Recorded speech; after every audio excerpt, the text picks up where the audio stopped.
feel some energy here. Okay, I'm really happy to be here. I'm Alie Kabba, Executive Director of the United African Organization. I'm particularly glad to see some of my colleagues in the audience here, braving this weather to be here. The United African Organization is a coalition of African national community associations dedicated to social justice, civic participation, and empowerment of the growing African immigrant and refugee community. We are a relatively new organization in terms of our specific mission as an advocacy organization. We represent a community that has been in transition for a while. The story of the African immigrant and refugee community here, in many ways, is sort of a reflection of the evolution of post-colonial Africa. At the dawn of independence, we had a deep sense of optimism in the continent when newly independent African nations embarked upon the project of building new nation states, one that will meet the fundamental needs of people.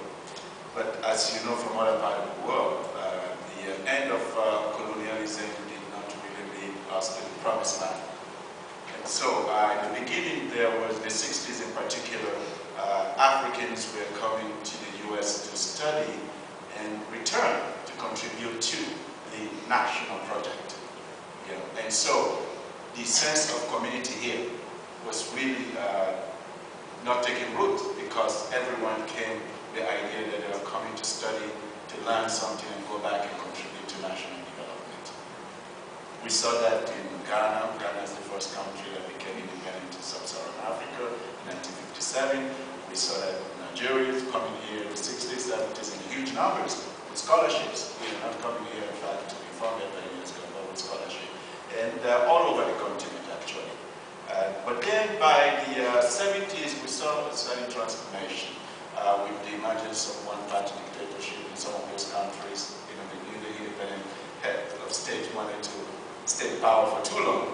And by the 70s, we saw, for example, in Ethiopia, the Red Terror, in the sense that when just and the military there embarked upon the systematic decimation of civil society. So the students led the progressive movement to democratize society, but then had to deal with the military regime that was very brutal. So we saw a massive outflow of Ethiopians coming out, especially here. And this time around, because of the political context of that migration, it was no longer easy to just come and study and go back to white. And we saw the same thing too in West Africa, with Nigeria's Biafra Civil War in 1966 to 1970. What it led to was an outflow of many Nigerians, especially those from Eastern Nigeria. So we saw the first outflow of refugees from the Biafran War. And slowly, we saw the same civil wars, destabilization in many countries. Recently, we know about the Congo, in Darfur, in Sudan, and other places. So what happened here was that by the 90s, there was an understanding that we needed to really put together a framework to organize our community, give voice to our social justice aspirations, and to establish roots here. The sense that we're permanent here started to really gain roots.